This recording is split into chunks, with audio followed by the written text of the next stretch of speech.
Presidente, paz e bem para o senhor, para todos que nos acompanham.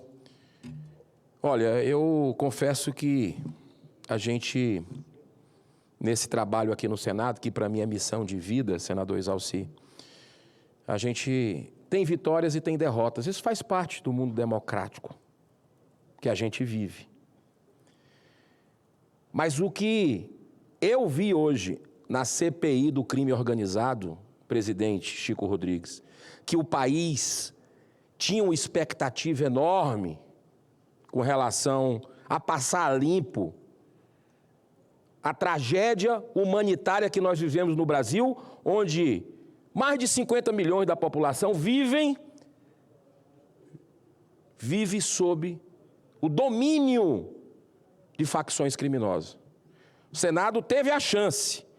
Eu mesmo, em 2022, protocolei requerimento semelhante a esse que eu vou falar da vergonhosa instalação hoje, dessa CPI. Mas eu protocolei com compromisso com o povo cearense de campanha para que a gente fizesse uma CPI do narcotráfico. Eu consegui 30 assinaturas de senadores, mas foi arquivado. O presidente do Senado, na época, não leu. Acabou a legislatura, senador Exalci, e foi para o arquivo. Precisou acontecer essa operação no Rio de Janeiro, esse clamor para o Senado agir, mas o Senado poderia ter agido antes, desde 2022. E outra coisa, 2023 eu entrei de novo. Junto com o deputado Coronel Meira de Pernambuco, eu consegui as assinaturas aqui. O senhor e o senador Chico assinaram. O senador Plínio, que acaba de chegar, também assinou. E aí, lá na Câmara dos Deputados, infelizmente, faltaram 20 assinaturas, foi para o ralo, de novo, essa CPI. E agora, senador Plínio, nós instalamos a CPI hoje. E eu achava que ia ter um equilíbrio mínimo. Tipo assim, é um instrumento da minoria. O senhor já foi relator, presidente de CPI. Que fosse a presidência para a oposição e a relatoria para o governo, ou vice-versa, para dar um equilíbrio, porque essa CPI tem que ser técnica. Ela não tem nada de política, não deveria ter. Mas sabe o que aconteceu? Tomaram a CPI. E acredita quem foi que tomou? O PT. A presidência da CPI do crime organizado foi para o PT, que sequer assinou essa comissão parlamentar de inquérito, que não queria de jeito nenhum, vai lá, ocupa os espaços com a sua base, com a sua tropa de choque. Para fazer o quê? Adivinha? Vamos ver os próximos capítulos.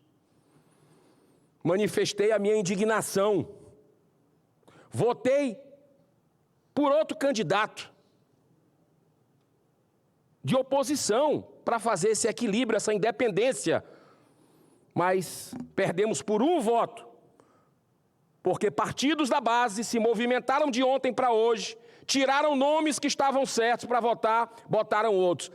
O mesmo modus operandi de sempre, que lá na CPI da roubalheira do INSS, que nós conseguimos o comando, as duras penas. Depois eles ocuparam os espaços, remodelaram tudo, dançaram cadeiras e estão blindando as investigações, votando contra requerimentos de quebra de sigilo, convocações para desvendar o bilionário esquema de fraude que estava roubando os nossos aposentados, pensionistas, viúvas, órfãos, deficientes no Brasil. Mas o povo está acompanhando. E nós vamos fazer o nosso trabalho. Vamos acreditar, vamos dar o voto de confiança. Agora está na casa do sem jeito, para ver se a postura vai ser diferente. Eu acredito muito que reflexões possam ser feitas nesse período e de que possamos ter uma independência. Difícil, mas eu acredito, senhor presidente.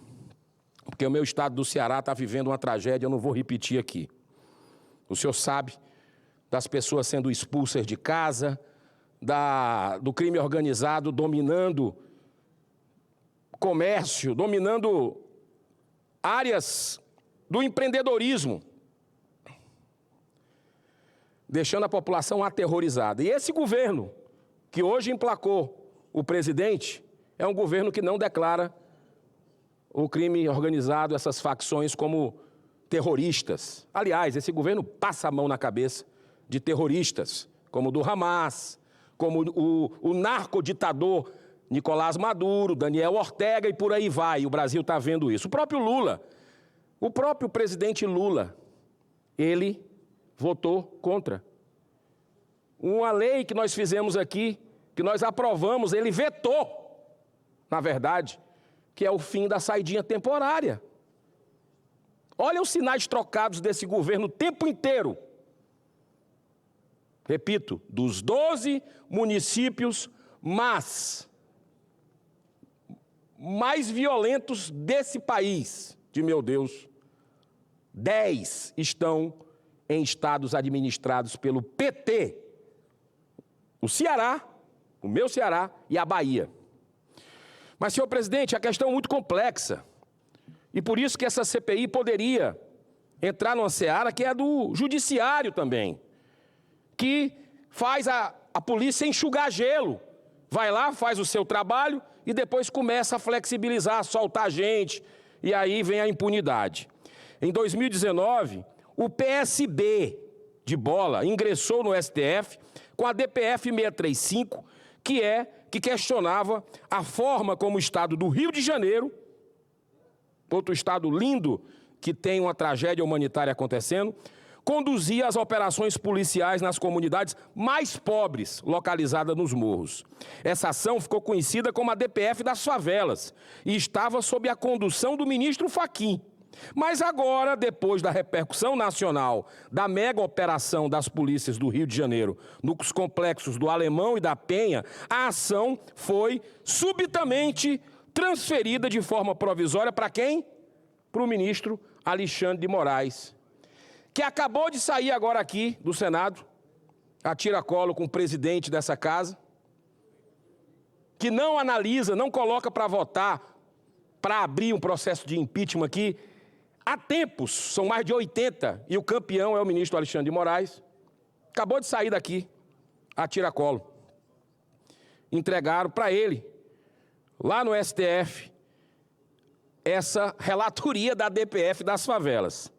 Segundo o jurista André Marcília, esse procedimento fere flagrantemente o regimento interno do Supremo, pois a redistribuição direta não atende ao princípio do juiz natural, que impede a escolha arbitrária do julgador, assegurando com isso a imparcialidade do julgamento.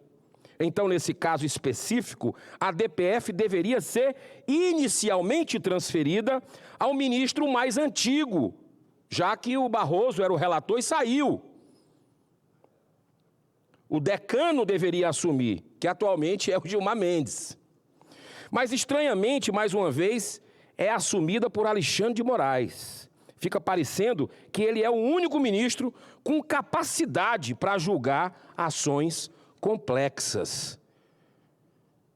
Eu não sei, sinceramente, por que desse movimento. É o quê? Para tentar reverter a imagem negativa que o ministro tem perante a população brasileira?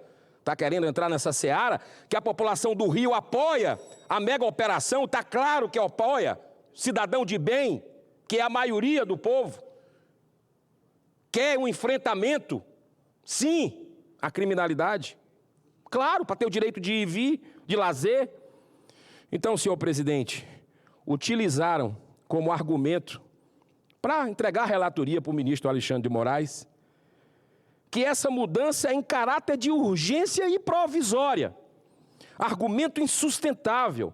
Basta lembrar sobre o famigerado inquérito das fake news, que deixa esse nosso país de joelhos para a ordem e o progresso.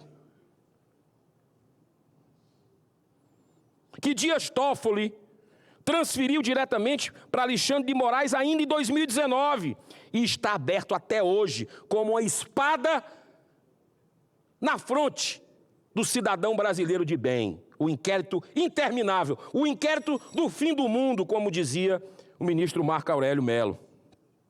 Normalmente, o inquérito, senhor presidente, é objetivo e tem início, meio e fim e nunca permanece por mais de 6 anos, funcionando na prática como um instrumento de censura. É hoje esse famigerado inquérito das fake news, um instrumento de repressão à liberdade de expressão do brasileiro que foi para o beleléu, desde que foi instituído esse caos institucional, essa desordem por causa do inquérito das fake news. Estamos, portanto, senhor presidente, diante de mais uma arbitrariedade. O objetivo claro de Moraes é aproveitar a DPF das favelas como um instrumento político para intervenção na segurança pública ou algum tipo de holofote. Lhe agradeço a benevolência e vou terminar o meu pronunciamento.